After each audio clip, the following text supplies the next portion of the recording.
सेंद्रिय शेतीची संपूर्ण जगामध्ये आज अतिशय मोठी उलाढाल चालू आहे. सेंद्रिय शेतीच्या बाबतीत आपण जर म्हटलं तर आज जवळपास 183 देश स्वतंत्रपणे सेंद्रिय शेती करतायत, तीही प्रामाणिक सेंद्रिय शेती करतायत आणि 85 देशांचे सेंद्रिय शेतीचे स्वतंत्र राष्ट्रीय कार्यक्रम आहेत.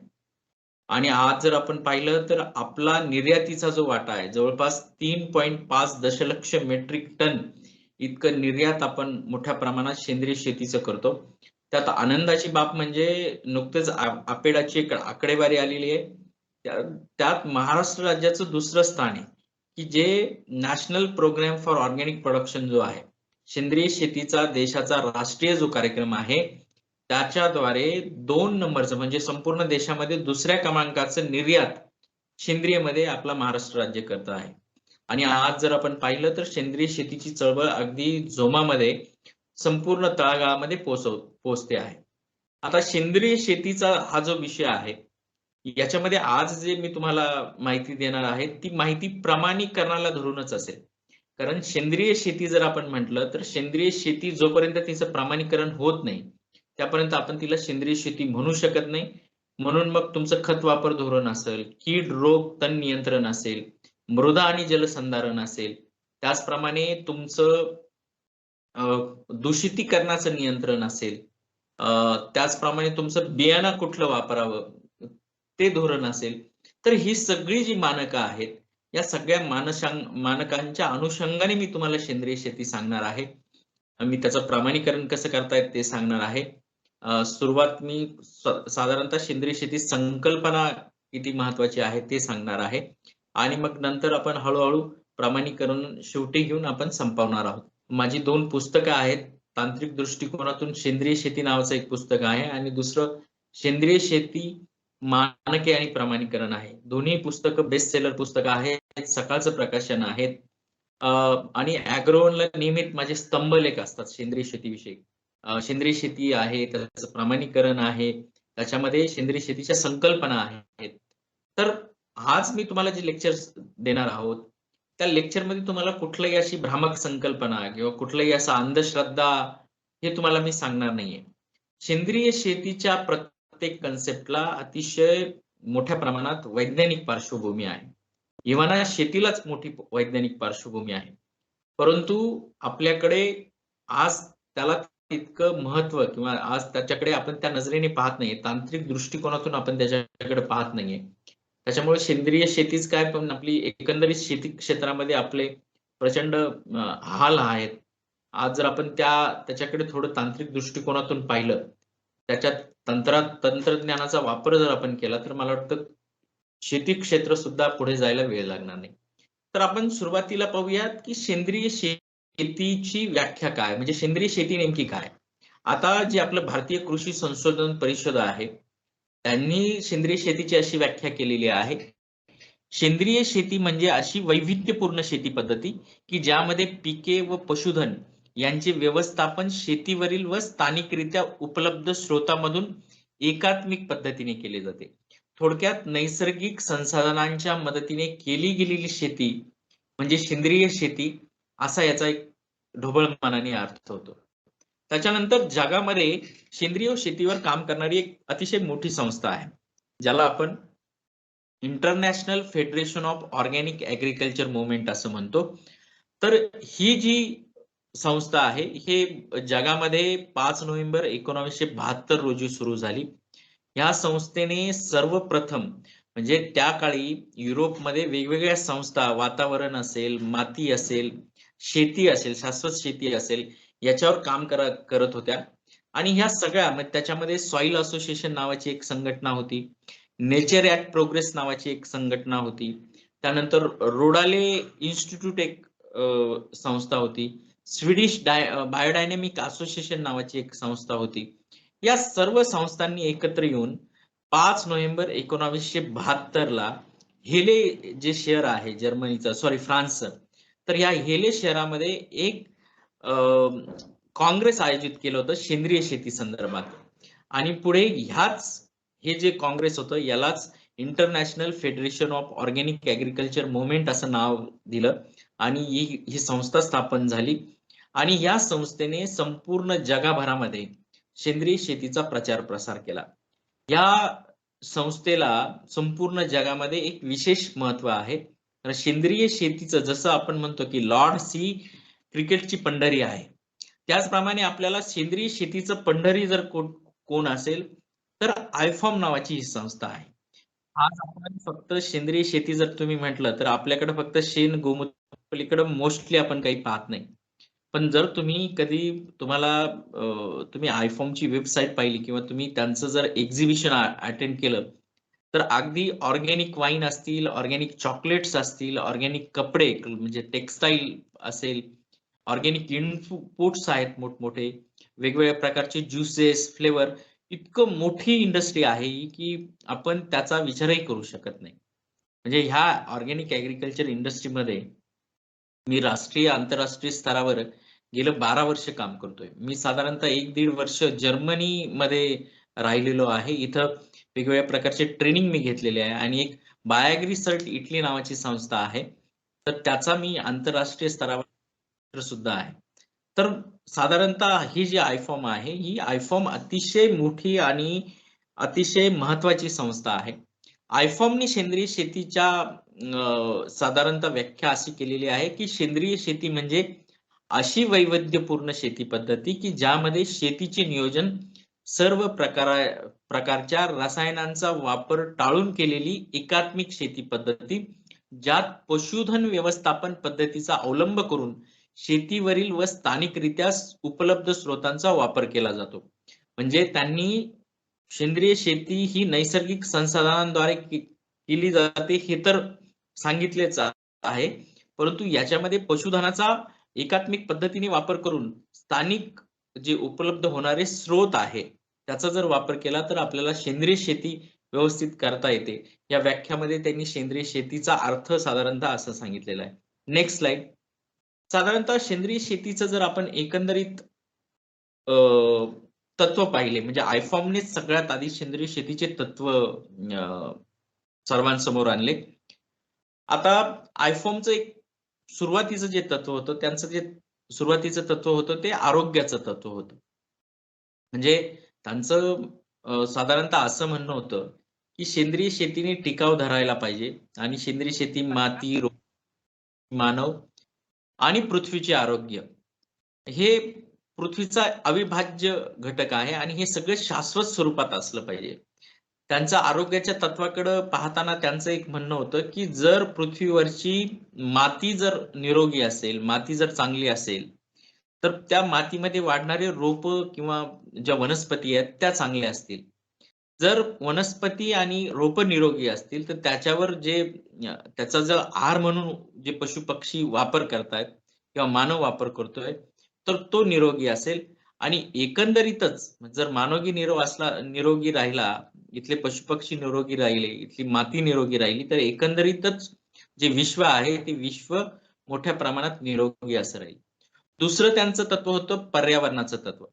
आता पर्यावरणाचं तत्व म्हणजे आज आपण पाहतो की आपल्याकडे दिवसेंदिवस म्हणजे आपल्याकडे भौगोलिक दृष्ट्या असं पाहिलं जातं की साधारणतः एक 33% जंगल असणं गरजेचं आहे. पण आज जर तुम्ही पाहिलं तर किती टक्के जंगल राहिला हा मोठा संशोधनाचा विषय आहे. परंतु पर्यावरणाच्या बाबतीत म्हणजे जंगल असेल, पाण्यामधले जीवसृष्टी असेल, मातीच्या खाली जो मायक्रोफ्लोरा आहे ती जीवसृष्टी असेल, हवेतील जीवसृष्टी असेल, तर ही सगळी निसर्ग निर्मित जीवसृष्टी जी आहे, ज्याला आपण बायोडायव्हर्सिटी म्हणतो किंवा जीवविविधता म्हणतो, तर ही जीवविविधता सुद्धा सेंद्रिय शेतीसाठी अतिशय महत्वाची आहे आणि पर्यावरणासाठी अतिशय महत्वाची आहे. म्हणून ह्या पर्यावरणाला जे घटक सुदृढ बनवतात, जे घटक पर्यावरणाला अतिशय मोठ्या प्रमाणात पुढे घेऊन जातात, ते सर्व घटक शाश्वत असले पाहिजे, त्यांची वाढ इथं शाश्वत व्हायला पाहिजे. आज जर तुम्ही पाहिलं तर आपल्याकडचे वाघ संपत चालले आहेत. जंगल त्यांना नाहीसं होत चाललंय. वाघांना भक्षण करायला जी प्राणी आहेत ती आता राहिलेली नाही. त्यामुळे वाघ आता हळूहळू आपल्या शेतांमध्ये दिसायला लागलेले आहेत. अतिशय वाईट परिस्थिती प्राण्यांच्या बाबतीत म्हणजे जैवविविधतेच्या बाबतीत आहे. तर आयफॉर्म असं म्हणतं की पर्यावरणाला तुम्हाला जर चांगलं ठेवायचं असेल तर तुम्हाला जी शाश्वत सिस्टीम आहे त्याची म्हणजे इकॉलॉजिकल सिस्टीम जी आहे एकंदरीत, तर ती तुमची वाढती ठेवली पाहिजे. पर्यावरण शाश्वत असलं पाहिजे, ते वाढतं असलं पाहिजे. त्यानंतर त्यांनी निपक्षपातीपणाचं तत्व सांगितलेलं आहे. आता पातीपणा म्हणजे काय? तर निपक्ष म्हणजे साधारणतः जितका अधिकार इथल्या पर्यावरणावर, हवेवर, मातीवर, पाण्यावर मानवाचा आहे, तितकाच अधिकार इतर सजीवांचा देखील इथे आहे. पण सगळ्यांना समान न्याय असला पाहिजे.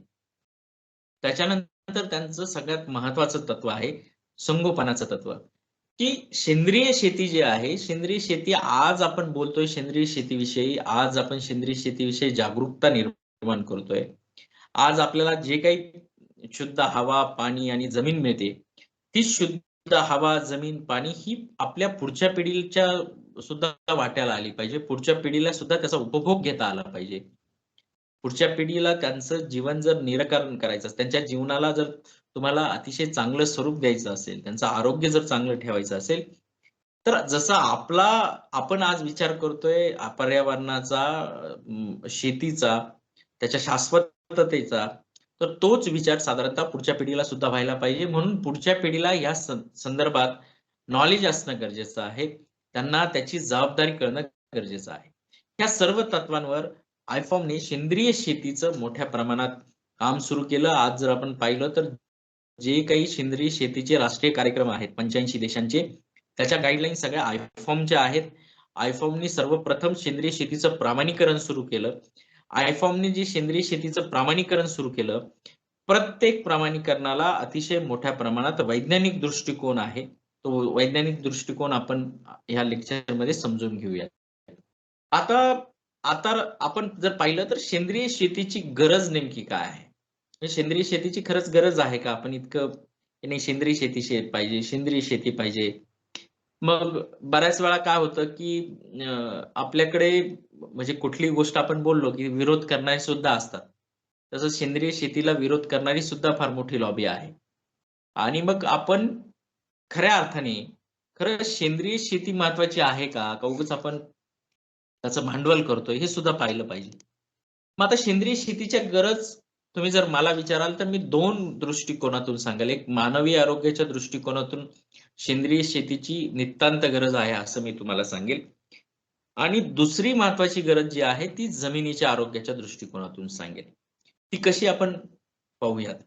आता मानवाच्या आरोग्याच्या दृष्टिकोनातून जर आपण बोलायचं झालं, आपण मानवाच्या आरोग्याच्या दृष्टिकोनातून जर बोलायचं झालं, तर साधारणतः आज जर आपण पाहिलं तर इंडिया म्हणजे मेडिकल काउन्सिल ऑफ इंडिया जे आहे किंवा आज वेगवेगळ्या ज्या आरोग्यविषयी संस्था म्हणजे वर्ल्ड हेल्थ ऑर्गनायझेशन असेल किंवा तुमचं नॅशनल इन्क्युबेशन हेल्थ इन्स्टिट्यूट असेल, तर ह्या सगळ्यांनी इतके प्रचंड मोठे अभ्यास केलेले आहेत, की या सगळ्यामध्ये असं निदर्शनास आलंय, की साधारणतः कमी जास्त प्रमाणात सर्व प्रकारचे रसायनं ही मानवी आरोग्यावर, पर्यावरणावर आणि पर्यायी पर्यावरणामध्ये असलेल्या प्राण्यांवर मोठ्या प्रमाणात कमी अधिक मात्रामध्ये परिणाम करत असतात.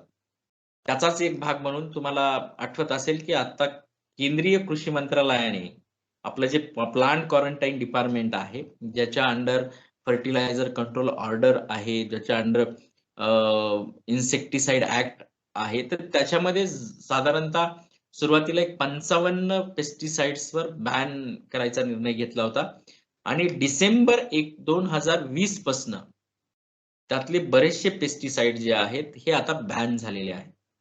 त्याच्यातलं सगळ्यात मोठं उदाहरण तुमच्या समोर द्यायचं झालं तर ते डायक्लोरोव्हास आहे, ज्याला आपण नुआन म्हणतो. ज्याला आपण गॅस पॉइझन असं सुद्धा म्हणतो. आज त्यानंतर कार्बन डेझिम असेल, डीडीटी असेल, डीडीटी फार आधी बॅन झालेला आहे. तर हे सगळं का गरज आहे? म्हणजे एकंदरीत जर आपण पाहिलं, अतिशय सोप्या भाषेत तुम्हाला सांगायचं झालं, तर तुम्ही आता बऱ्याचशा वेळा कारण सेंद्रिय शेतीचा कुठलंही लेक्चर म्हटलं, की लोकं पंजाबच्या कॅन्सर ट्रेनचं सांगतात. आता मी स्वतः त्या कॅन्सर ट्रेनमध्ये प्रवास केलेला आहे. साधारणतः आपल्या महाराष्ट्रामधून मॉफ नावाची एक संस्था आहे. Maharashtra organic farming federation. तर ह्या संस्थेच्या अंतर्गत आम्ही 40 शेतकऱ्यांना घेऊन पंजाबला गेलो होतो. पंजाबला जाण्याचा मोठा उद्देश असा होता, की पंजाबमध्ये साधारणतः हरित क्रांतीची सुरुवात झाली. हरित क्रांतीची सुरुवात साधारणतः आपल्याकडे 1965च्या पुढे झाली. डॉक्टर नॉर्मन बॉरलॉग आणि डॉक्टर एम.एस. स्वामीनाथन यांच्या संयुक्त विद्यमाने हरित क्रांती जी आहे, हरित क्रांती मोठ्या प्रमाणात राबवली गेली. आता हरित क्रांती त्या काळची गरज होती. म्हणजे हरित क्रांतीला जर आपण दोष देत असू तर ते सुद्धा चुकीचं आहे. हरित क्रांती त्या काळची अतिशय मोठी गरज होती. परंतु हरित क्रांतीचा वापर आपण अतिशय मोघम पद्धतीने केला, ती बाब सुद्धा तितकीच खरी आहे. हरित क्रांतीमध्ये आपण फक्त नायट्रोजन, फॉस्फरस आणि पोटॅश याच्या पलीकडे कुठल्या गोष्टी बघितल्या नाही. त्याचप्रमाणे आपण एका बाजूला आपण हायब्रिड प्रोडक्शन इतक्या मोठ्या प्रमाणात करत गेलो की त्याच्यामुळे म्हणजे ह्या हायब्रिड प्रोडक्शनच्या हव्यासापोटी जे क्रॉस पॉलिनेशन झालं हायब्रिड पिकांचं आपल्या देशी वाहनांबरोबर, त्याच्यामुळे देशी वाहन जे आहे, जी आपली संपत्ती होती, ती संपत्ती आपण हळूहळू कमी करत गेलो. म्हणजे आज जर आपण पाहिलं तर देशी वाहनाचं संवर्धन करण्याची अतिशय मोठी गरज खरं तर निर्माण झालेली आहे. कारण सेंद्रिय शेतीची सुरुवातच मुळात ह्या देशी वाहनांपासून होणं गरजेचं आहे. आणि त्याच्यामध्ये असणारे अल्कलॉइड्स आणि हायब्रिड बियाण्यांमध्ये असलेले अल्कलॉइड्स त्याच्यामध्ये कमालीचा तफावत आहे. आपण हरित क्रांतीमध्ये नायट्रोजन, फॉस्फरस, पोटॅश याच्यावर कॉन्सन्ट्रेट केल्यामुळे आज जर आपण पाहिलं तर जे इतर अन्नद्रव्य आहे, म्हणजे तुमचं कॅल्शियम असेल, मॅग्नेशियम असेल, सल्फर असेल, झिंक असेल, मॅंगनीज असेल, मॉलिब्डेनम असेल, तुमचं सिलिकॉन असेल, तर ह्या सगळ्या अन्नद्रव्यांची कमतरता मोठ्या प्रमाणात जाणवायला लागली. आणि आज परिस्थिती अशी आहे की आज 2004 ला तुम्ही जर अभ्यास केला सॉइल सायन्सचा तर 2004 ला Indian council agriculture research institute, भारतीय कृषी अनुसंधान परिषदेने सल्फर हा आता मुख्य अन्नद्रव्यांमध्ये जाऊन बसवलेला आहे. म्हणजे नायट्रोजन, फॉस्फरस, पोटॅश आणि सल्फर आता हे 4 मुख्य अन्नद्रव्य आहेत. काही दिवसानंतर मॅग्नेशियम सुद्धा त्याच्यामध्ये येईल. म्हणजे ही परिस्थिती वाढत राहील. पण मग आपण एका बाजूला जर पाहिलं तर एका बाजूला आपण तर भरमसाठ रसायन आपण शेतीमध्ये घालतोय. पण हे सगळे रसायन आपण संतुलित पद्धतीने घालतोय का? आणि हे सगळे रसायन जे आपण मातीमध्ये देतोय याचा वापर खरंच पिकांना होतोय का? हा सुद्धा मोठा विचार करण्याचा खरं तर मुद्दा आहे. ते मी तुम्हाला या मानवी आरोग्यानंतर आपण त्या मातीच्या आरोग्यामध्ये बोलणार आहोत त्यावेळेस मी तुम्हाला सांगणारच आहे. तर मग होतं काय की ह्या सगळ्याचा परिणाम आता कीटकनाशकांचा जर तुम्ही म्हटला तर साधारणतः आपल्याकडे सेंद्रिय शेतीचा कार्यक्रम सुरू व्हायला सुद्धा एक पार्श्वभूमी आहे. तत्कालीन पंतप्रधान जे होते अटल बिहारी वाजपेयी यांनी खरं सेंद्रिय शेतीचा राष्ट्रीय कार्यक्रम असावा हे मोठं आपल्याकडे म्हणजे तो एक आग्रह धरला म्हणून आपल्याकडं किमान हा जो कार्यक्रम आहे तो सुरू झाला. 1999 मध्ये त्याच्यावर काम करायला सुरुवात झाली. 1 ऑक्टोबर 2001 रोजी हा कार्यक्रम आपल्या देशामध्ये अंमलात आणला गेला. त्यावेळेस मोठ्या प्रमाणात इंडोसल्फान नावाचं एक जे कीटकनाशक होतं, ते केरळामध्ये मुल्ल्याळ नावाचं एक गाव होतं. काजलकोट नावाचा एक जिल्हा आहे आणि त्या मुल्ल्याळ नावाच्या गावामध्ये इंडोसल्फानचे अतिशय मोठ्या प्रमाणात वेगवेगळ्या प्रकारचे खरं तर त्याचे वेगवेगळ्या प्रकारचे विघातक म्हणजे परिणाम दिसायला लागले होते. त्या मुल्ल्याळच्या आजूबाजूला संपूर्ण डोंगराळ परिसर होता आणि या संपूर्ण डोंगरावर मोठ्या प्रमाणात काजूची झाडं होती. आणि या काजूच्या झाडांचं कॉन्ट्रॅक्ट एक XYZ कंपनीने घेतलं होतं आणि ही कंपनी या काजूंच्या झाडांवर म्हणजे टी मॉस्किटो बग असेल किंवा इतर फंगल इन्फेक्शन असेल याच्या कंट्रोलिंगसाठी मोठ्या प्रमाणात एंडोसल्फान नावाचं केमिकल मोठ्या प्रमाणात हेलिकॉप्टरने स्प्रे करायचं. साधारणतः 1975 ते 1995 म्हणजे असं जवळपास 20-25 वर्षाचा कालावधी होता की हे एंडोसल्फान मोठ्या प्रमाणात तिथे स्प्रे होत होतं. पण साधारणतः 1995 नंतर तिथं असं लक्षात आलं त्या मुल्ल्याळ गावामध्ये की वेगवेगळ्या प्रकारचे स्किन डिसीजेस लोकांना व्हायला लागले. जे मुलं जन्मताच म्हणजे मुलं जे जन्माला यायची ते जन्मताच मतिमंद असल्यासारखं जाणवायला लागलं. त्याचप्रमाणे वेगवेगळे म्हणजे आपले अन्ननलिका आहे. अन्ननलिकेचे कर्करोग असतील, गर्भाशयाचे कर्करोग असतील, त्यानंतर मेंटल रिटार्डेशन असेल, सेलेबल पार्सी म्हणजे साधारणतः मुलगा जन्मता येताच त्याचं त्याची जी नर्वस सिस्टीम आहे ती नर्वस सिस्टीम डॅमेज होते. त्याला आपण सेलेबल पार्सी असं म्हणतो, की मुलगा म्हणजे आपल्याकडं आपण म्हणतो, की यार संपूर्ण कुटुंबामध्ये म्हणजे या घरात असणारी जी आजी आहे 90-95 वर्षाची, तिला कुठल्याही प्रकारचा आजार नाही. पण दुर्दैवाने यांच्या घरात जे मूल जन्माला आलंय ते मतिमंद आहे. तो सेलेब्रल पाल्सी त्याला झालेला आहे. तर हे कशामुळं सगळं होतं? ते कीटकनाशकांमुळे होतं आणि मूल्यामध्ये सुद्धा ह्या इंडोसल्फानचे अतिशय मोठ्या प्रमाणात घातक असे हे दिसायला लागले. लोकं मरायला लागली. त्याच्यानंतर अ, त्याचं लैंगिक जे स्त्री-पुरुष लैंगिक हे जे आहे सिस्टम आहे, ह्या सिस्टमवर सुद्धा अतिशय मोठ्या प्रमाणात आघात व्हायला लागले. आणि हे संपूर्ण जे चित्र आहे, हे चित्र हळू-हळू मीडियासमोर यायला लागलं. मेडिकल काउन्सिल ऑफ इंडियाने तिथं काम केलं. नॅशनल इन्क्युबेशन हेल्थ इन्स्टिट्यूट जे आहे नवी दिल्लीची, त्यांनी तिथं काम केलं. कोइंबतूर ॲग्रीकल्चर युनिव्हर्सिटीने तिथे काम केलं. आणि त्याच्यानंतर असं समोर आलं, की ह्या सगळ्याला जबाबदार हे इंडोसल्फान आहे.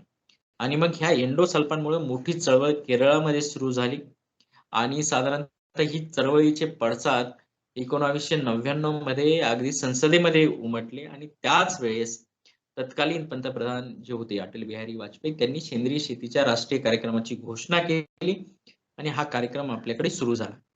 तर हे त्यावेळी झालं होतं केरळमध्ये. पण आज जर तुम्ही महाराष्ट्राचं जर पाहिलं, म्हणजे आपण पंजाबचा विषय मी तुम्हाला सांगत होतो, की पंजाबमध्ये जी ट्रेन चालते ही भटिंडा टू बिकानेर चालते. आता ही आठवड्यातून 2च दिवस चालते. एक तर चालते बुधवार आणि दुसरं चालते ते शुक्रवार. तर याचं गिनीज बुक ऑफ रेकॉर्डमध्ये नोंद झालेली आहे. ती याच्यासाठी नोंद झालेली आहे, की ती आठवड्यातनं 2दा चालते. पण यामध्ये जे लोकं प्रवास करतात, तर त्यात प्रत्येक वेळी 100 असे नवीन लोकं असतात, की ज्यांना नव्याने कर्करोगाची लागण झालेली आहे. आणि बाकीचे जे लोक आहे, रुग्ण मोठ्या प्रमाणात जे ट्रेनमध्ये जे प्रवासी आहेत, हे बऱ्यापैकी कर्करोग झालेले रुग्ण असतात आणि हे ट्रीटमेंट घ्यायला बिकानेरला जातात. कारण बिकानेरला टाटाचं कर्करोगावर काम करणारं एक मेमोरियल हॉस्पिटल आहे. म्हणून ही भटिंडा टू बिकानेर याला कॅन्सर ट्रेन असं म्हटलं गेलेलं आहे. त्यानंतर आम्ही हरकिशनपुराला शेतकऱ्यांना घेऊन गेलो होतो. हरकिशनपुरा जर आपण पाहिलं तर संपूर्णच्या संपूर्ण गाव कर्जामध्ये आहे. एकही माणूस असा नाही की ज्याच्यावर कर्ज नाही. अगदी 50,00,000, 30,00,000, 40,00,000, 15,00,000, 20,00,000 आणि हे कर्ज सगळं शेतीमुळं झालेलं आहे. म्हणजे शेतीचा ज्या निविष्ठा आहेत किंवा शेती पद्धती ज्या आहेत, त्यामुळे त्यांना ते कर्ज झालेलं आहे. त्यानंतर आपण अगदी आता पंजाबचं उदाहरण सोडून देऊ. आपण आता कोल्हापूरमध्ये जर आलो, तर कोल्हापूरमध्ये शिरोळ नावाचा तालुका आहे. तिथे आज जर तुम्ही पाहिली तर एका तालुक्यात जवळपास 15,000 लोकं अशी आहेत, की ज्यांना कर्करोगाची लागण झालेली आहे. कृष्णेचं मोठ्या प्रमाणात तिथं कृष्णेच्या आजूबाजूचा एरिया मोठ्या प्रमाणात त्यांना मिळत असल्यामुळे आणि मोठ्या प्रमाणात भाजीपाल्याचं उत्पादन ते घेत असल्यामुळे आणि मोठ्या प्रमाणात पेस्टिसाइड असेल, फंगिसाइड असेल याचा मोठ्या प्रमाणात वापर तिथं होत असल्यामुळे खरं तर कर्करोगाचं प्रमाण अतिशय मोठ्या प्रमाणात तिथं वाढलेलं आहे. आपण नाशिकमध्ये जर उदाहरण घेतलं तर नाशिकमध्ये मानवता नावाचं एक कर्करोगावर काम करणारं हॉस्पिटल आहे. तिथल्या एका डॉक्टरांशी बोलण्याची मला एकदा संधी मिळाली. तर त्यांनी सांगितले, की साधारणतः 35,000 रुग्ण आमच्याकडे वर्षभरात येत असतात, की ज्यांना नव्याने कर्करोग झालेला आहे.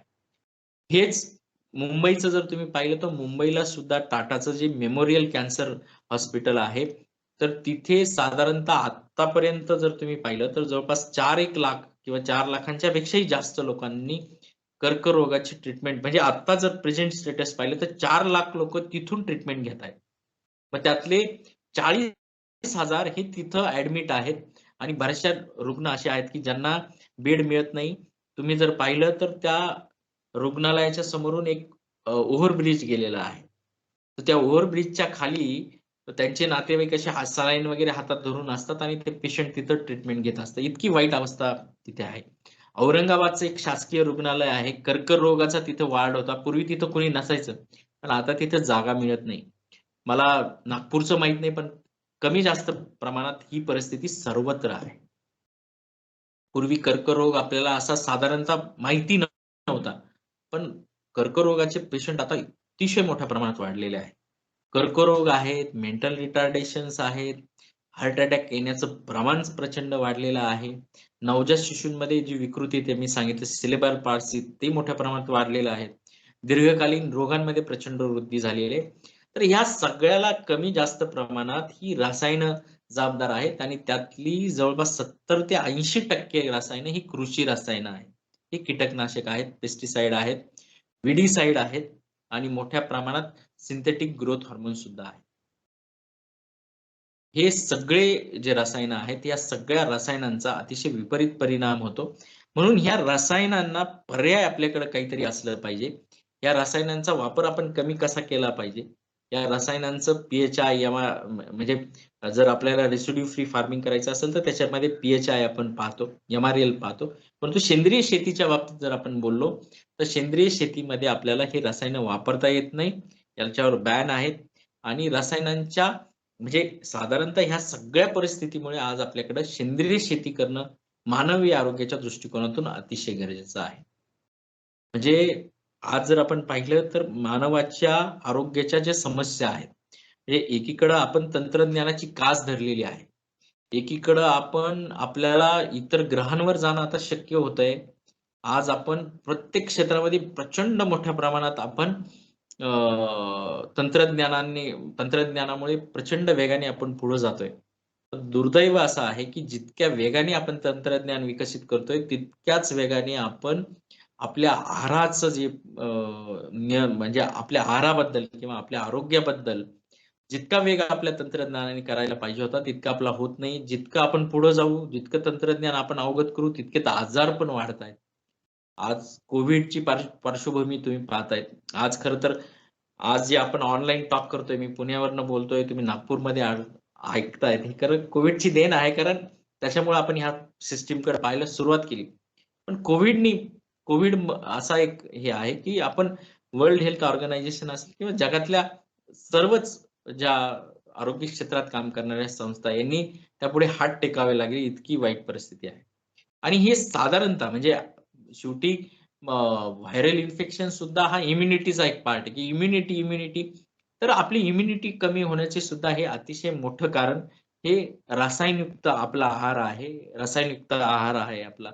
आणि सगळ्यात महत्त्वाचं जे कारण आहे, की जे अल्कलॉइड्स आपल्याला त्या खाण्यातून मिळाले पाहिजे. म्हणजे तुम्ही जर अगदी गावठी तांदूळ खाला, तर त्याच्यामधून मिळणारं अमिनो ॲसिडचं प्रमाण आणि जो हायब्रिड तांदूळ आहे, त्याच्यातून मिळणारं अमिनो ॲसिडचं प्रमाण याच्यात कमालीचा फरक आहे. गावठी पद्धतीने उगवलेलं किंवा सेंद्रिय पद्धतीने उगवलेलं अन्नधान्य तुम्ही खा आणि तेच आपण खतं, पेस्टिसाइड वापरलेलं अन्नधान्य तुम्ही खा. त्याच्या चवेमध्ये सुद्धा अतिशय मोठा फरक आहे. तर हे सगळं साधारणतः जर पाहिलं, तर ही मानवाच्या अनुषंगाने, मानवाच्या आरोग्याच्या अनुषंगाने सेंद्रिय शेतीची गरज आज मोठ्या प्रमाणात आपल्याला भासायला लागलेली आहे. Next slide. त्यानंतर आपण पाहणार आहोत सगळ्यात महत्त्वाचं म्हणजे हा अतिशय तांत्रिक विषय आहे. कारण मी बऱ्याचशा ऑर्गॅनिक फार्मिंगच्या लेक्चरला गेलो, की लोकं मानवाच्या आरोग्याच्या बाबतीत कॅन्सर याच्यावर फार वेळ बोलत राहतात, डिस्कस करत राहतात. परंतु ती एक बाजू आहे, ती सत्य आहे. परंतु दुसरी महत्त्वाची बाजू, की सेंद्रिय शेतीचा खरंच जमिनीच्या आरोग्यासाठी किती मोठा फायदा आहे आणि आज ती जमिनीच्या आरोग्याच्या बाबतीत का गरजेची आहे? आता तुमच्या समोर जो चार्ट दिसतोय, हा चार्ट साधारणतः जमिनीचा सामू आणि अन्नद्रव्याचा संबंध याच्या संदर्भातचा आहे. आता medical Indian council agriculture research institute, भारतीय कृषी अनुसंधान संस्थेचं जर तुम्ही साधारणतः एक त्यांचं थिसिस पाहिलं, मातीवरचे त्यांची जर पब्लिकेशन्स पाहिली, तर भारतीय कृषी अनुसंधान परिषदेचे आकडेवारी असं सांगते, की जर जमिनीचा सामू हा 6 ते 7 असेल, तर साधारणतः nitrogen, phosphorus, potassium, sulphur, calcium, magnesium, iron, manganese, boron, copper, zinc आणि मॉलिब्डेनम अतिशय संतुलित प्रमाणात पिकाला मिळतं. म्हणजे हे अन्नद्रव्य जे आहे, जर जमिनीचा सामू हा 6 ते 7 असेल, म्हणजे साधारणतः तो उदासीन असेल, तर मोठ्या प्रमाणात अन्नद्रव्य हे पिकाला उपलब्ध होतं. पण तेच जर साधारणतः जमिनीचा सामू हा 7.1 गेला, तर साधारणतः 10% अन्नद्रव्य म्हणजे तुम्ही ते सेंद्रिय पद्धतीने द्या किंवा रासायनिक पद्धतीने द्या. जर तुमच्या जमिनीचा सामू हा 7.1 असेल तर तुम्ही दिलेल्या अन्नद्रव्यापैकी 10% अन्नद्रव्य पिकांना घेता येत नाही. जर तुमच्या जमिनीचा सामू हा 7.5 असेल तर तुम्ही दिलेल्या अन्नद्रव्यापैकी जवळपास 25% अन्नद्रव्य, 25 ते 30% अन्नद्रव्य हे पिकाला घेता येत नाही. जर तुमच्या जमिनीचा सामू हा 8 असेल तर तुम्ही दिलेल्या अन्नद्रव्यापैकी जवळपास 35 ते 40% अन्नद्रव्य पिकाला घेता येत नाही. आणि जर तुमच्या जमिनीचा सामू हा 8 पेक्षा पुढे गेला असेल, तो 8.5 आणि 8च्या मध्ये असेल तर साधारणतः 65 ते 70% अन्नद्रव्य हे पिकाला घेता येत नाही. आता मी एक अतिशय उदाहरण तुम्हाला देतो. माझी शेती आहे आणि मी माझ्या शेतीचा साधारणतः आज आम्ही पश्चिम महाराष्ट्रामध्ये पाहिलं तर पश्चिम महाराष्ट्रात आज जवळपास जो सामू आहे जमिनीचा हा 7.9 आहे. म्हणजे विम्लयुक्त झालेला आहे मोठ्या प्रमाणात. आता 7.9 कोणाचा 8 आहे, कोणाचा 8.1 आहे. पण सगळ्यांचा सामू असाच आहे. आता साधारणतः मी असं मानलं की माझ्या जमिनीचा सामू हा 7.9 आहे. आणि 7.9 असताना मी माझ्या जमिनीमध्ये युरिया दिला. युरिया हे अतिशय आवश्यक असणारं नायट्रोजन साठीचं एक कृत्रिम सिंथेटिक खत आहे.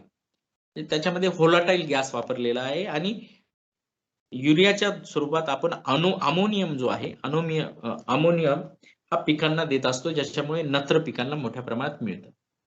आता साधारणतः माझ्या जमिनीचा सामू 7.9 असेल आणि मी जर त्या जमिनीमध्ये युरिया दिला तर 35 ते 40% जो युरिया आहे किंवा तो अमोनियम स्वरूपात मिळणारा नत्र आहे ते नत्र मला मिळणारच नाही. ही पहिली महत्वाची गोष्ट आहे. दुसरी महत्वाची गोष्ट असं आहे की आपल्या महाराष्ट्रामध्ये 69.4% जमिनींमध्ये मोठ्या प्रमाणात कॅल्शियम कार्बोनेटचं प्रमाण आहे, ज्याला आपण मुक्त चुना असं म्हणतो. म्हणजे साधारणतः कमी अधिक मात्रेमध्ये हा कॅल्शियम कार्बोनेट सर्वच जमिनीमध्ये मोठ्या प्रमाणात आपल्याला आढळतो. मग होतं काय, ज्यावेळेस माझ्या जमिनीचा सामू 7.9 आहे, मी युरिया दिलेला आहे, पण जो अमोनियम जो पिकाला मिळायला पाहिजे तो माझा साधारणतः 35 ते 40% मिळतच नाहीये. म्हणजे उरला 60%. त्या 60%मध्ये साधारणतः 10-15%चं ऑक्सिडेशन झालं. म्हणजे युरिया तुम्हाला माहिती आहे व्होलाटाईल गॅस आहे. जमिनीवरचा ऑक्सिजन आणि उष्णता जर त्याला लागली, त्याला जर सूर्यापासून मिळणारी उष्णता जर त्याला लागली तर त्याचं ऑक्सिडेशन होतं, म्हणजे ज्वलन होतं. 10 ते 15% युरिया ऑक्सिडेशन मध्ये गेला. 10 ते 15% युरिया लीच आउट झाला. लीच आउट झाला इन द सेन्स काय, की पिकांच्या मुळांची साधारणतः एक जी पातळी पाहिजे जमिनीमध्ये ती साधारणतः एक 10 ते 15 सेंटीमीटर असते. पण आपण जर मोघम पद्धतीने पाणी देत असू तर हे पाणी जो युरिया त्याच्यामध्ये दिलेला आहे तो युरिया खाली निघून जातो, त्याचा निचरा होतो मोठ्या प्रमाणात आणि ते पिकांना घेताच येत नाही. म्हणजे 15-30% आणि हे 40% म्हणजे 70% नायट्रोजन माझ्या पिकांना उपलब्धच होणार नाही. त्याच्यानंतर जो नायट्रोजन जमिनीमध्ये माझ्या पिकांना घेता आला नाही, साधारणतः 40% नायट्रोजन म्हणजे अमोनियम स्वरूपातला नायट्रोजन, तर त्याचा संयोग हे मुक्त चुन्याबरोबर होईल. म्हणजे कॅल्शियम कार्बोनेट बरोबर अमोनियमचा संयोग झाल्यानंतर अमोनियम कार्बोनेट नावाचं क्षार तयार होईल. आणि हे फक्त युरियाच्या बाबतीतच नाही तर सर्व प्रकारच्या रासायनिक खतांच्या बद्दल, म्हणजे तुम्ही जसं जसं खत द्याल तशा प्रत्येक खताचं हे क्षारांमध्ये रूपांतर होण्याचं हे अतिशय मोठं कारण आहे. आणि मग होतं काय, बऱ्याचशा वेळा आपण जे खत देतो, बऱ्याच वेळा आपण नत्र देतो, तो नत्र पिकांना मिळत नाही. आपण बऱ्याच वेळा असं म्हणतो की नाही अरे आपण खत तरी इतके दिले पण पिकामध्ये काहीच फरक पडत नाही. याचा अर्थ असा होतो की आपण दिलेले अन्नद्रव्य पिकाला मिळत नाही आणि आपण दिलेले अन्नद्रव्य जर पिकाला मिळवायचे असतील तर सगळ्यात महत्वाचा घटक आहे जमिनीचा सामू.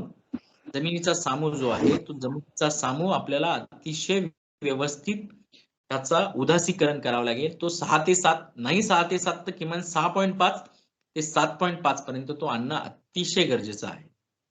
आता जमिनीचा सामू जो आहे तो जमिनीचा सामू कमी झाल्यानंतर, म्हणजे जमीन विम्लयुक्त झाली, जमीन पिकाला आपल्याला त्याचे अन्नद्रव्य घेता आले नाही तर साधारणतः जमिनीवर काय परिणाम होतो हे आपण पाहू. जमिनीचे आरोग्य बिघडल्याची लक्षणं जर तुम्ही पाहिली, तर साधारणतः जमीन मोठ्या प्रमाणात टणक होते. म्हणजे तिथं ज्या जमिनींमध्ये सेंद्रिय खत मिळत नाही, तिथे जमीन ही मोठ्या प्रमाणात टणक होते. दुसरं, पाण्याचा निचरा अशा जमिनींमधून व्यवस्थित होत नाही. तिसरं, अन्नद्रव्यांची कमतरता मोठ्या प्रमाणात जाणवते. का जाणवते? कारण ते अन्नद्रव्य उपलब्धच पिकाला होत नाही. कारण जमिनीचा सामू मोठ्या प्रमाणात वाढलेला आहे. त्यानंतर खतांचा वापर वाढूनही उत्पादन वाढत नाही. म्हणजे आपण खतं टाकत असतो, पण ते पिकाला जर घेताच आलं नाही, त्याचा सामू जमिनीचा उदासीन नसल्यामुळे पिकाला ते अन्नद्रव्य घेताच येत नाही. त्यानंतर जमिनीतील आवश्यक जीवाणूंचं, गांडुळाचं प्रमाण कमी होत असतं. आता तुम्हाला माहिती आहे की गांडूळ हे जमिनीसाठी किती महत्वाचे आहे.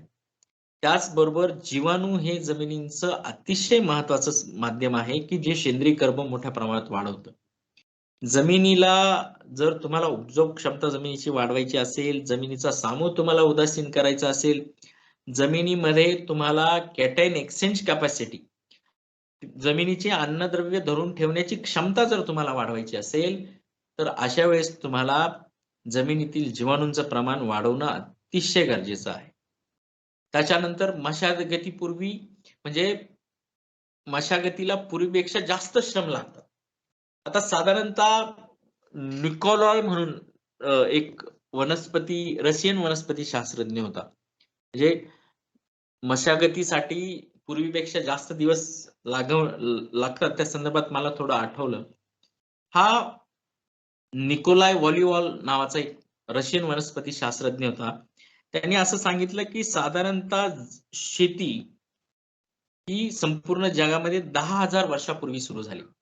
भारतीय उपखंडामध्ये साधारणतः ती 3,500 वर्षानंतर आली.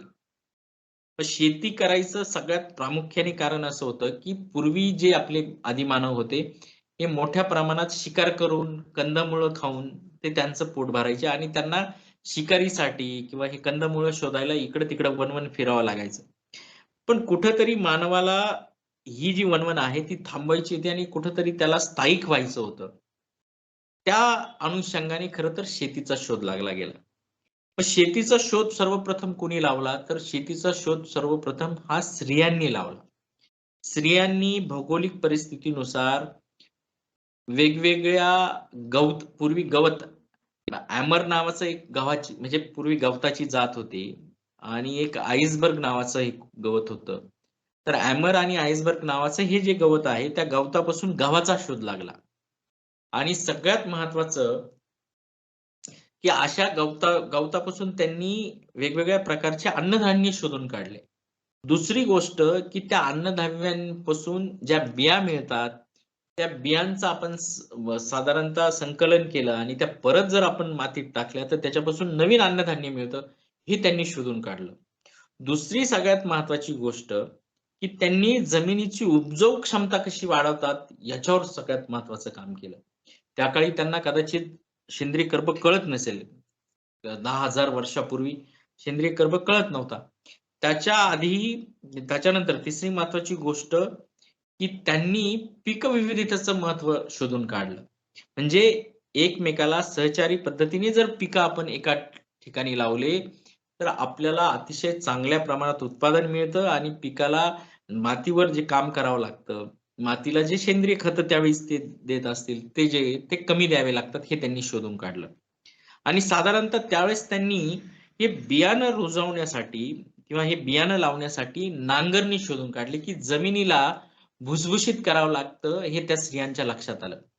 आणि मग त्यांनी सुरुवातीला हे भुसभुशीत करण्यासाठी त्यांनी लाकडाचे नांगर बनवले. म्हणजे ती एक स्त्री लाकडाचा नांगर हाताने धरायची आणि दुसरी स्त्री तो लाकडानेचा नांगर जो आहे तो ओढायची आणि जमीन अतिशय व्यवस्थित नांगरली जायची, कारण जमीन अतिशय भुसभुशीत होती.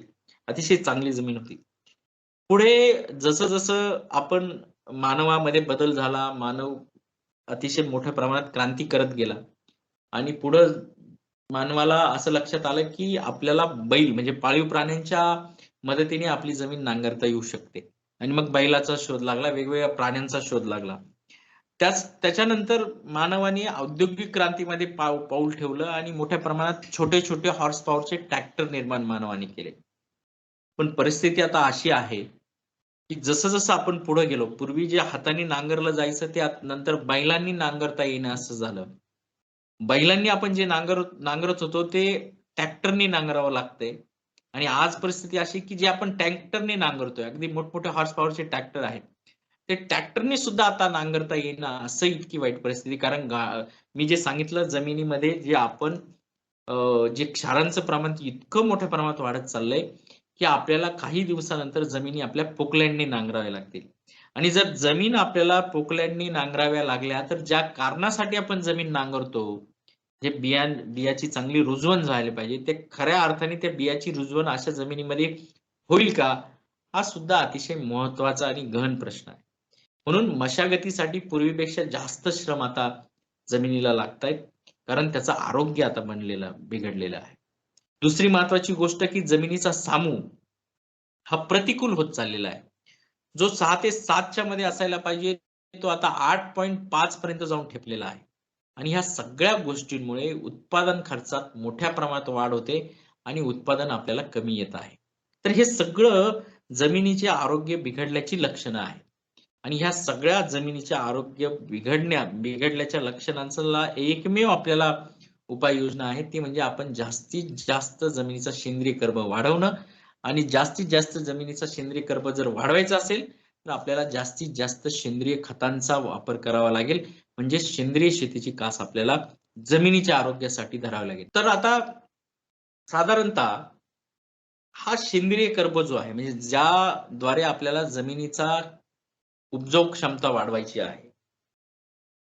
ज्या सेंद्रिय पदार्थांच्या आधारे आपल्याला जमिनीचा पुढं कायापालट करायचा आहे. तर त्याचा सगळ्यात महत्त्वाचा घटक हा सेंद्रिय कर्ब असा आहे. आता तुम्ही विचार कराल, की सेंद्रिय शेतीमध्ये इव्हन शेतीमध्येच नेमकी सेंद्रिय कर्ब येतो कुठून? सेंद्रिय कर्बाची निर्मिती होती कशी? आणि साधारणतः आपल्याकडे किती टक्के सेंद्रिय कर्ब पाहिजे?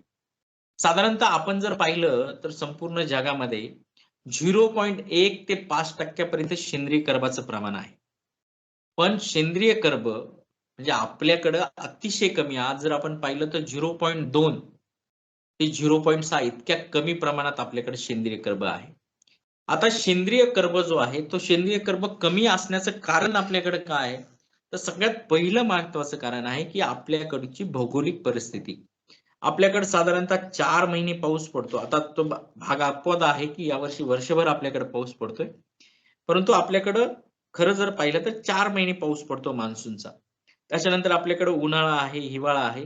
पण उन्हाळा आणि हिवाळ्यामध्ये 67 आपल्या जमिनी ज्या आहेत त्या सूर्यप्रकाशाला उघड्या असतात आणि आपल्याकडे उन्हाळ्यामध्ये जर तुम्ही पाहिलं तर सूर्यप्रकाशापासून निर्माण होणारं जे टेम्परेचर आहे, जी उष्णता आहे, ती अतिशय म्हणजे जवळपास 46, 47, 48 डिग्री सेल्सिअस पर्यंत जाते.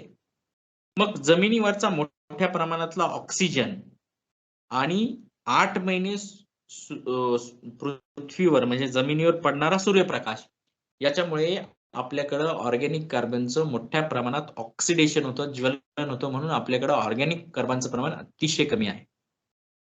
आता दुसरं महत्वाची गोष्ट म्हणजे आपल्याकडे ऑर्गॅनिक कार्बन कमी आहे, पण आपल्याकडे अशा काही कृत्रिम गोष्टी होतात, की ज्याच्यामुळे ते प्रमाण अजून कमी होतं. त्यातली पहिली गोष्ट म्हणजे जमिनीत काहीही दिसलं, की ते जाळायचं ही आपली अतिशय महत्वाची म्हणजे आपल्याकडे तुम्ही जर पाहिलं तर ऊसाचं पाचट जाळतात, आपल्याकडं भाताचं तूस जाळतात. जमिनीमध्ये आपल्याला काही म्हणजे पिकाला भाव नाही मिळाला, की आपण पीक सुद्धा जाळून देतो. जे काही दिसेल ते आपण जमिनीत जाळतो. आणि मग होतं काय? पर्यायाने हा ऑर्गॅनिक कार्बन आपल्याकडे कमी-कमी होतो. आता ऑर्गॅनिक कार्बन कमी होण्याचं सगळ्यात मोठं कारण हे आहे, म्हणजे एक तर ऑक्सिडेशन आणि दुसरं कृत्रिम करणं. दुसरी महत्वाची गोष्ट याच्यामध्ये अशी आहे, की ऑर्गॅनिक कार्बन कमी झाल्यामुळे म्हणजे ज्यावेळेस आपल्याकडे आपल्या परिस्थितीला जर ऑर्गॅनिक कार्बनचं प्रमाण 1% पर्यंत असेल, तर तुमच्या जमिनीचा सामू हा किमान 6.5 ते 7 पर्यंत असतो. म्हणजे तुमच्या जमिनीचा सामू एक व्यवस्थित असतो. म्हणजे क्लायमेटनुसार, वातावरणानुसार तो ठीक आहे. पण जर जमिनीचा सामू म्हणजे जर ऑर्गॅनिक कार्बनचं प्रमाण आपल्याकडे 0.2 ते 0.6 आहे, तर आपल्याकडे जमिनीचा सामू हा साधारणतः विम्लयुक्त, मोठ्या प्रमाणात विम्लयुक्त होत चाललेला आहे. मी पाहिलं, तुम्हाला यापूर्वी सांगितलं की तो कसा कसा वाढत चाललेला आहे. आणि मग ह्या सर्वांसाठी जर आपल्याला जमिनीला वेगवेगळ्या गोष्टी मिळवून द्यायच्या असतील, म्हणजे जमिनीला आपल्याला सर्व प्रकारचे संतुलित अन्नद्रव्य मिळवून द्यायचे असेल, तर जमिनीचा ऑर्गॅनिक कार्बन जो आहे तो किमान आपल्या परिस्थितीला 1% पाहिजे. युरोपमध्ये जर तुम्ही पाहिला तर हा ऑर्गॅनिक कार्बन साधारणतः 3.5% आहे. आता मी काही दिवस इटलीमध्ये राहिलो होतो आणि एक ऑर्गॅनिक कार्बन वरून एक उदाहरण तुम्हाला सांगतो. तर इटलीला मी आंतरराष्ट्रीय सेंद्रिय शेती निरीक्षकाचं मी ट्रेनिंग घेत होतो. आणि ही ट्रेनिंग घेताना साधारणतः एक आठवडाभर आम्हाला ट्रेनिंग घेऊन साधारणतः एका सोमवारी आमची फ्लाइट होती. म्हणजे इटलीतून आम्हाला टर्कीला यायचं होतं. आणि साधारणतः त्यामुळे रविवार जो येणार होता, त्या रविवारी सुद्धा प्रशिक्षण आमचं चालू राहणार होतं. कारण युरोपमध्ये शनिवार आणि रविवार म्हणजे हा हॉलिडे असतो. रविवार हा हॉलिडे असतो त्यांचा. हॉलिडे म्हणजे तिथं ते चर्च वगैरे जातात. शनिवार आणि रविवार सगळं बंद असतं. ती लोकं फक्त वीकेंड एन्जॉय करतात. परंतु आम्हाला फ्लाइट होतं आणि आम्हाला परत यायचं होतं. त्याच्यामुळे मग आमच्या तिथले ज्या लोकांकडून आम्हाला ट्रेनिंग मिळणार होतं, तर त्या लोकांबरोबर आम्हाला ते ट्रेनिंग म्हणजे ते जी लोक आहेत, ती लोक आम्हाला हॉटेलवरून पिकअप करायची. आणि त्या दिवशी रविवार असल्या कारणाने तर ते जे येणारे इसम होते, तर ते मला घ्यायला हॉटेलवर आले आणि आम्ही त्यांच्या गाडीमध्ये बसल्यानंतर आमचं जे ट्रेनिंग सेंटर होतं, त्यांचं जे ऑफिस होतं, ते आणि साधारणतः आमच्या हॉटेलचं अंतर एक 15-20 किलोमीटरचं होतं. तर मध्ये ते एका ठिकाणी थांबले. तर त्यांनी मला विचारलं की इथं आमचं कब्रस्तान आहे म्हणे. इथं आमच्या आईचं हे आहे, कबर आहे. आणि आम्ही दर रविवारी तिथे येत असतो. तिथं आम्ही काही झाडं लावलेली आहेत. त्याला आम्ही पाणी वगैरे देत असतो, फुलं वगैरे वाहत असतो. तर तुमचं काही आक्षेप नसेल, तुम्हाला काही प्रॉब्लेम नसेल, तर तुम्ही येऊ शकता म्हणे माझ्याबरोबर. तर मी म्हटलं नाही काही प्रॉब्लेम नाही. मग मी गेलो आतमध्ये. तर इतकं सुंदर ते कब्रस्तान, म्हणजे सगळ्या बाजूनी वेगवेगळ्या प्रकारचे झाडं, वेगवेगळ्या प्रकारचे फुलं. आपल्याकडं अगदी नॅशनल जे हे आहेत, गार्डन नाहीयेत ना, म्हणजे राष्ट्रीय जे आपले उद्यान असतात, ते इतके सुंदर नसतात, इतके सुंदर ते त्यांचं ते कब्रस्तान होतं. आणि मग त्यांनी ते सगळं केलं. त्यांच्या आईच्या थडग्यावर त्यांनी रेन ट्री लावलेलं होतं. त्याला त्यांनी पाणी टाकलं. त्याच्यानंतर ती फुलं वगैरे वाहिली, प्रे केली त्यांची. आणि त्याच्यानंतर ते बाहेर पडताना त्यांनी मला विचारलं, की "हे सगळं आम्ही करतो याच्या पाठीमागचं वैज्ञानिक कारण तुम्हाला माहीत आहे का? म्हणजे आम्ही का करतो याच्यामागे फार मोठं वैज्ञानिक कारण आहे." तर मी मान डोलवली. म्हटलं, "नाही सर, मला नाही सांगता येणार." तर ते म्हणे, "आमच्याकडे म्हणजे युरोपमध्ये असं मानलं जातं, की साधारणतः मानव किंवा प्राणी याच्यामधून मिळणारा जो ऑर्गॅनिक कार्बन आहे, तो अतिशय मोठ्या प्रमाणात असतो. म्हणजे एक मानवाचं शरीर हे एका वनस्पतीला जवळपास 300 वर्ष अन्नद्रव्याचं पुरवठा करत असतं. म्हणजे त्याच्यातून मिळणारं व्हिटॅमिन्स, मिनरल्स, प्रोटीन्स हे 300 वर्ष त्या झाडाला त्या अन्नद्रव्याची कमतरता पडू देत नाही. कारण तिथला ऑर्गॅनिक कार्बन अतिशय चांगला झालेला असतो. म्हणून आमच्याकडे लोकं पुरतात आणि त्याच्यावर मोठ्या प्रमाणात आपण झाडं लावली जातात. आता ज्या व्यक्तीचा कोणी नातेवाईक गेलेला आहे, तो ते झाडं फक्त लावत नाही. तर त्या झाडामध्ये आपल्या गेलेल्या व्यक्तीचं चरित्र तो पाहत असतो. म्हणून त्या झाडाला तो मरू देत नाही. त्याला दर आठवड्याला येऊन त्याची निगा राखतो. त्याला खत, पाणी घालायचं काम करतो. जितके लोकं मरतील तितके झाडं आमच्याकडे वाढतात. ऑक्सिजनचं प्रमाण वाढतं आणि सगळ्यात महत्त्वाचं म्हणजे जितके लोकं आमच्याकडे मरतील, तितका ऑर्गॅनिक कार्बन सुद्धा आमच्या जमिनींचा वाढतो. तर हे अतिशय मोठं त्यांनी चांगलं कारण सांगितलेलं आहे. म्हणजे आपल्याकडे जे जनावरं मरून पडतात, जे जनावरं मेल्यानंतर फेकून देतात, ते जर आपण शेतात गाडले, तर त्याच्यापासून मिळणारा ऑर्गॅनिक कार्बन हा अतिशय मोठा असणार आहे. तर ही सुद्धा एक महत्त्वाची बाब ऑर्गॅनिक कार्बन वाढावेला आहे. म्हणून आपल्याकडे साधारणतः पशु नाही किंवा मानव नाही, पण आपल्याकडे जे नैसर्गिक संसाधनं आहेत, ते सगळे नैसर्गिक संसाधनं आपण जर आपल्या जमिनीत घातले, आपण जर आपल्या जमिनीत पुरले, तर त्याच्यापासून मिळणारे जे 16 प्रकारचे अन्नद्रव्य ते मोठ्या प्रमाणात आपल्या जमिनीला प्राप्त होतील. सपोज एखाद्या पिकाला भाव मिळाला नाही, ते तुम्ही उपटण्यापेक्षा, तुम्ही ते जाळून टाकण्यापेक्षा ते जर जमिनीत गाडलं तर त्याच्यापासून आपल्याला अतिशय मोठ्या प्रमाणात ऑर्गॅनिक कार्बन मिळणार आहे आणि ऑर्गॅनिक कार्बन मिळाल्यामुळे त्याच्यापासून अन्नद्रव्याचं व्यवस्थापन अतिशय मोठ्या प्रमाणात होणार आहे. म्हणून ऑर्गॅनिक कार्बन जो आहे, सेंद्रिय कर्ब जो आहे, तो सेंद्रिय कर्ब अतिशय महत्वाचा आहे. सेंद्रिय कर्ब जर आपल्याला 1% पर्यंत वाढवायचा असेल, म्हणजे आता माझ्या जमिनीचा सेंद्रिय कर्ब 0.6% असेल आणि तो जर मला 1% पर्यंत वाढवायचा असेल, तर मला 3 वर्ष वेगवेगळ्या प्रकारचे सेंद्रिय खत, जमिनीवर आच्छादन वेगवेगळ्या प्रकारचं असेल, वेगवेगळ्या प्रकारचं मृदा आणि जलसंवर्धन असेल, वेगवेगळ्या प्रकारच्या आंतरपीक पद्धती मी जर राबवल्या, मिश्र पीक पद्धती, आंतरपीक पद्धती, हिरवळीचे पिकं जर मी लावले, तर माझ्या जमिनीचा ऑर्गॅनिक कार्बन हा 3 वर्षानंतर 0.6 वरून तो 0.9 किंवा 1% होणार आहे. म्हणून ऑर्गॅनिक सर्टिफिकेशनसाठी जो कालावधी लागतो, बऱ्याच वेळा लोक म्हणतात की का 3 वर्ष थांबायचं? तर ऑर्गॅनिक सर्टिफिकेशनचा जो कालावधी आहे हा 3 वर्षाचा त्यामुळं केलेला आहे. ही अतिशय महत्वाची गोष्ट आहे आणि ती आपण लक्षात घेतली पाहिजे. त्याच्यानंतर ऑर्गॅनिक कार्बन जो आहे, म्हणजे ऑर्गॅनिक कार्बन जर तुम्हाला वाढवायचा असेल तर वेगवेगळ्या प्रकारचे जे आपले काड असतील, वेगवेगळ्या प्रकारचं गवत असेल, वेगवेगळ्या प्रकारचे वनस्पतीचे अवशेष असतील, पानं असतील, ते जर आपण जमिनीमध्ये टाकले तर मोठ्या प्रमाणात त्याच्यापासून आपल्याला अन्नद्रव्याची निर्मिती होती, सेंद्रिय कर्बाचं प्रमाण वाढतं. तुम्ही जर पावसाळ्यामध्ये कधी जंगलामध्ये फिरायला गेला असाल आणि जर तुम्ही चुकून पाला-पाचोळ्याखाली जर थोडं असं उकरलं असेल, म्हणजे उचललं असेल, तर एक ब्राउन कलरचं पाणी तुम्हाला जमिनीमध्ये दिसतं. हे ब्राउन कलरचं पाणी म्हणजेच साधारणतः त्या पानांपासून निर्माण झालेलं अतिशय ओरिजिनल असं पोटॅशियम ह्युमेट आहे, की जे मोठ्या प्रमाणात ह्या पालापाचोळ्यापासून निर्माण होतं आणि जमिनीची उपजाऊ क्षमता वाढवतं आणि त्याच्यामुळे मोठ्या प्रमाणात सफेद मुळांचं इनिशिएशन होतं आणि मोठ्या प्रमाणात अन्नद्रव्याचं ग्रहण पिकं करत असतात. तर ही सुद्धा महत्वाची गोष्ट आहे. म्हणजे आज आपण मोठ्या प्रमाणात अन्नद्रव्य शेतीला देतो. पण आपण हा कधी विचार केलाय की जे पिकं जे आहेत, जे जंगलामध्ये वाढतात, आता सीताफळ आहे हे जंगलामध्ये वाढतं. तर आपण कुठल्याच प्रकारचं खत देत नाही, कुठल्याच प्रकारचं औषध आपण त्याच्यावर फवारत नाही. तरी पण आपल्याला अतिशय मोठ्या प्रमाणात 100% उत्पादन ते देत असतं. त्याचं कारणच असं आहे की दर साधारणतः शिशिर ऋतूला जे आपल्याकडं मोठ्या प्रमाणात पानगळ होते. पानगळ झाल्यानंतर काही दिवसानंतर आपल्याकडं पाऊस पडायला सुरुवात होते आणि पाऊस सुरू झाला की हे पानगळ जे आहे, हे पानं जे आहेत ते मातीमध्ये मिसळून आणि त्याच्यावरती पाऊस पडल्यानंतर त्याचं डिकम्पोजिशन सुरू होतं.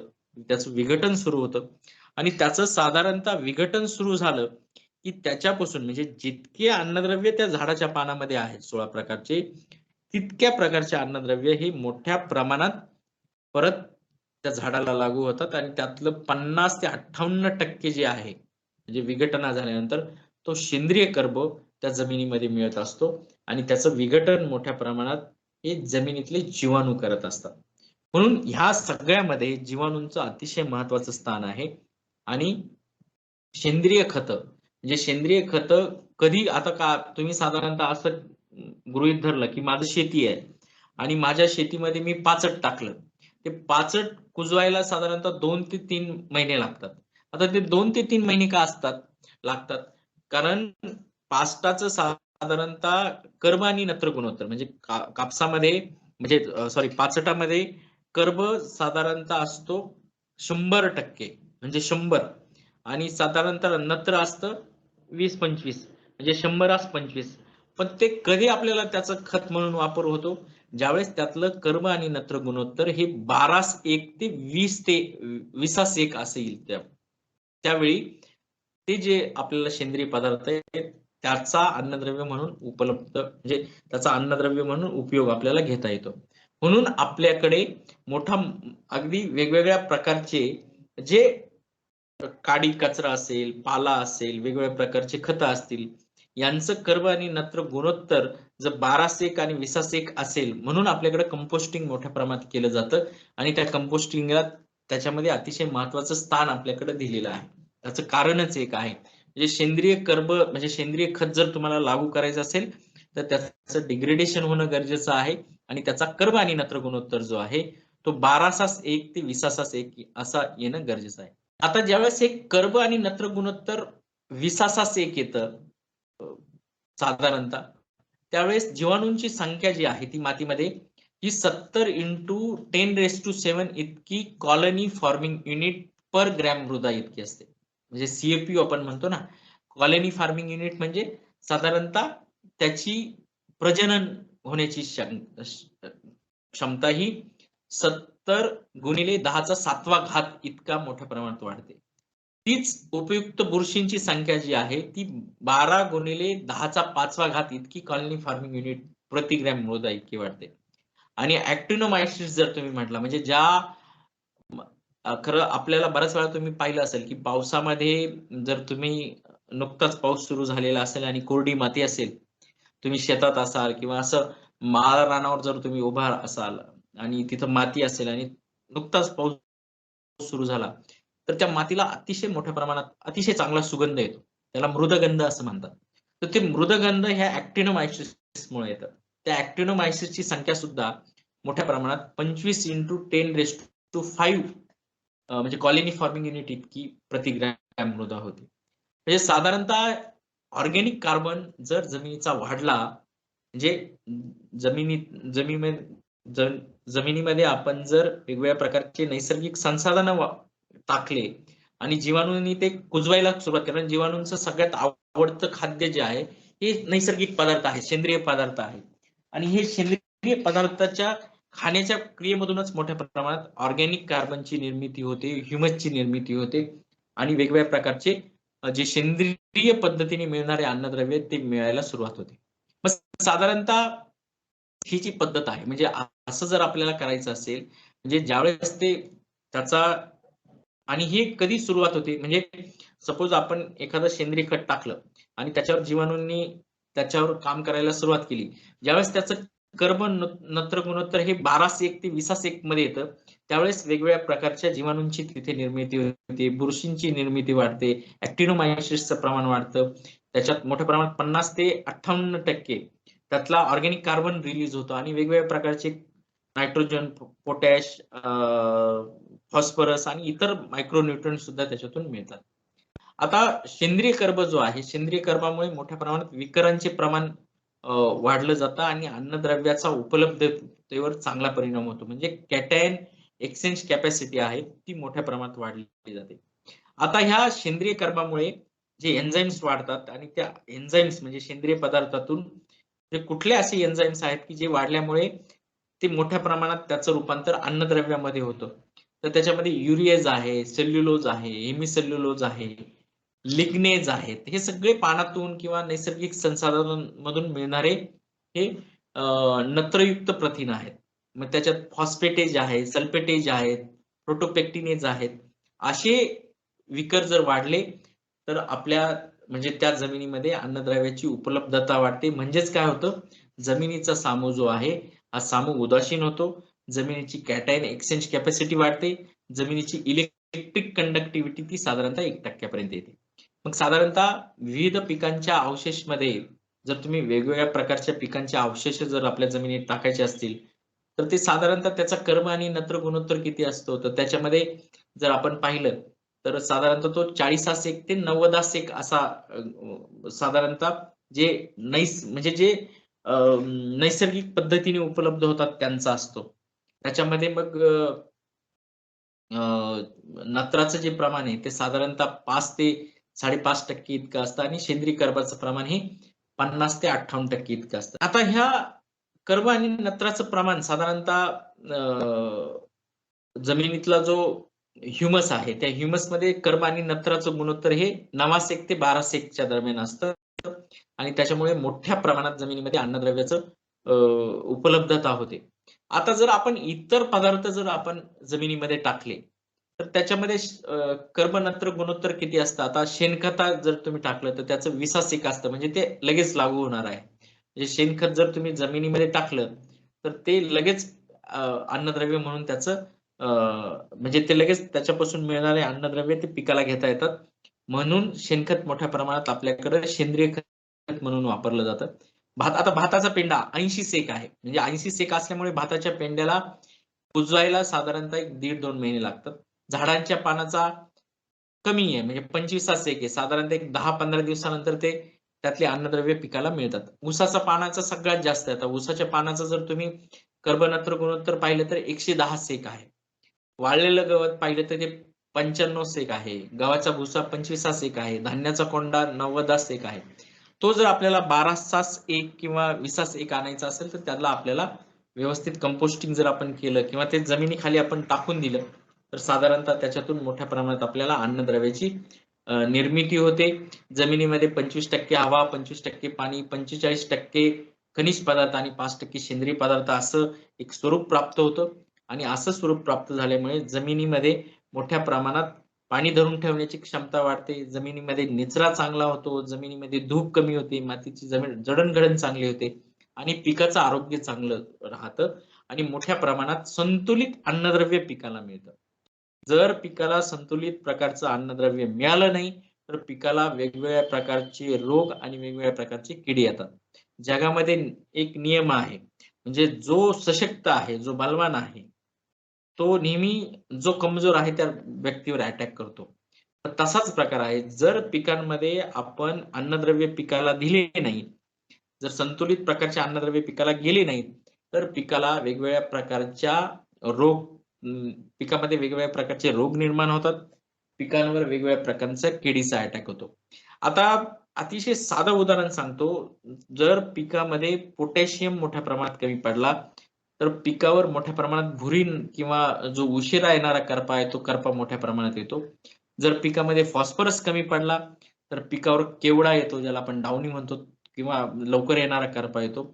जर पिकामध्ये सल्फर कमी पडलं, तर वेगवेगळ्या प्रकारचे रस शोषक कीड, त्याच्यामध्ये लाल कोळी जो आहे त्याचा अटॅक मोठ्या प्रमाणात वाढतो. जर पिकामध्ये नायट्रोजनचं प्रमाण वाढलं, तर पानाच्या ज्या कडा आहेत त्या लाल होतात. म्हणजे डायगोनिस्टिक इफेक्ट जो न्यूट्रिएंट्सचा आहे तो पिकावर येतो. म्हणून संतुलित अन्नद्रव्य जर पिकाला मिळू द्यायचं असेल, तर आपल्याला जमिनीचा सेंद्रिय कर्ब किमान 1% पर्यंत आपल्या परिस्थितीमध्ये ठेवावा लागेल. तो साधारणतः 0.1 ते 5% पर्यंत असतो, परंतु भारतीय भौगोलिक परिस्थितीनुसार तो किमान 1% पर्यंत आपल्याला ठेवावा लागेल. आणि साधारणतः जर तो 1% पर्यंत असेल, तर आपल्याला आपल्या जमिनीमध्ये उपलब्ध होणारं नायट्रोजन, फॉस्फरस, पोटॅश इतर अन्नद्रव्य अतिशय चांगल्या पद्धतीने मिळतील. जमिनीमध्ये कॅटायन एक्सचेंज कॅपॅसिटी अन्नद्रव्य धरून ठेवण्याची क्षमता जमिनीची वाढेल. जमिनीमध्ये इलेक्ट्रिक कंडक्टिव्हिटी व्यवस्थित असेल. त्याच्यामुळे मोठ्या प्रमाणात पिकाला संतुलित अन्नद्रव्य प्राप्त होतील आणि पिकावर रोग आणि किडीचं प्रमाण सुद्धा अतिशय कमी राहील. म्हणून जमिनीच्या आरोग्यासाठी सुद्धा सेंद्रिय शेती अतिशय महत्वाची आहे. हे आपण लक्षात घेणं गरजेचं आहे आणि सेंद्रिय शेतीचं मूळ हे सेंद्रिय कर्बामध्ये आणि जमिनीच्या आरोग्यामध्ये आहे, हे आपण लक्षात घेतलं पाहिजे. आता जमिनीच्या उपयोग क्षमतेवर परिणाम करणारे घटक जे आहेत ते कुठले आहेत? एक तर सामू आहे, त्याच्याबद्दल आपण बोललो. इलेक्ट्रिक कंडक्टिव्हिटी आहे, सेंद्रिय कर्ब आहे, कॅटायन एक्सचेंज कॅपॅसिटी आहे, उपलब्ध नत्र, स्फुरद, एक्सचेंजेबल सोडियम आणि मुक्त चुना.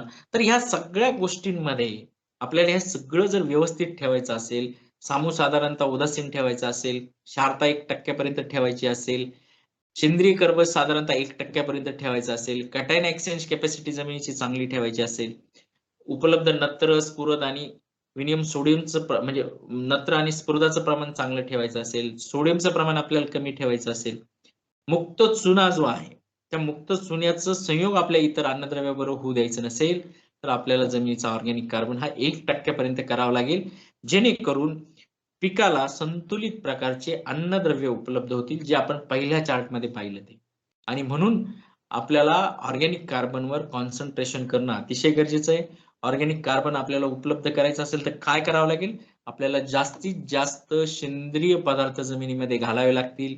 वेगवेगळ्या प्रकारचा पालापाचोळा, त्याच्यानंतर वेगवेगळ्या प्रकारचा भुसा असेल, कोंडा असेल, पाचट असेल, जे जनावरं आपली मरतात त्यांना जर आपण जमिनीमध्ये पुरलं तर त्याच्यापासून सुद्धा ऑर्गॅनिक कार्बनची निर्मिती मोठ्या प्रमाणात होणार आहे. म्हणून ऑर्गॅनिक कार्बन जो आहे, ऑर्गॅनिक कार्बन हा मोठ्या प्रमाणात आपल्याला वाढवायला पाहिजे. ऑर्गॅनिक कार्बनचं प्रमाण जे आहे ते कमी न होऊ देण्यासाठी आपण आपल्या जमिनी आच्छादित केल्या पाहिजे. जमिनींवर वेगवेगळ्या प्रकारचे पॉलिथिन पेपर टाका. पॉलिइथिलीन टाका, पॉलिप्रॉपिलीन पॉलिकार्बोनेट पेपर आलं आहे ऑर्गॅनिक फार्मिंग मध्ये.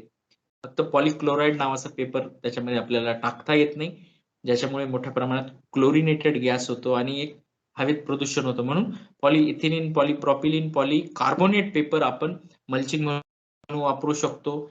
नाही आपल्याला पेपर वापरता आला, आपल्याकडे जे नैसर्गिक पद्धतीचं मल्चिंग आहे, म्हणजे गव्हाचा तूस असेल, कोंडा असेल, ऊसाचं पाचट असेल, पालापाचोळा असेल, गवत असेल, सुद्धा एक्सलंट असं मल्चिंग आहे. आणि याचा वापर जर केला तर सूर्याची उष्णता जमिनीपर्यंत पोहोचत नाही आणि जी ऑर्गॅनिक कार्बनचं जे ऑक्सिडेशन आहे ते ऑक्सिडेशन सुद्धा आपल्याला याच्यामध्ये थांबवता येतं. म्हणून जमिनीमध्ये म्हणजे जमिनीसाठी आपण पाहिलं की मानवाच्या आरोग्यासाठी सेंद्रिय शेतीची कशी गरज आहे, तसंच जमिनीसाठी सुद्धा सेंद्रिय शेतीची अतिशय मोठ्या प्रमाणात गरज आहे. हे तुम्हाला आता समजलं असेल अशी मी आशा करतो. आपण नेक्स्ट याच्यावर जाऊ.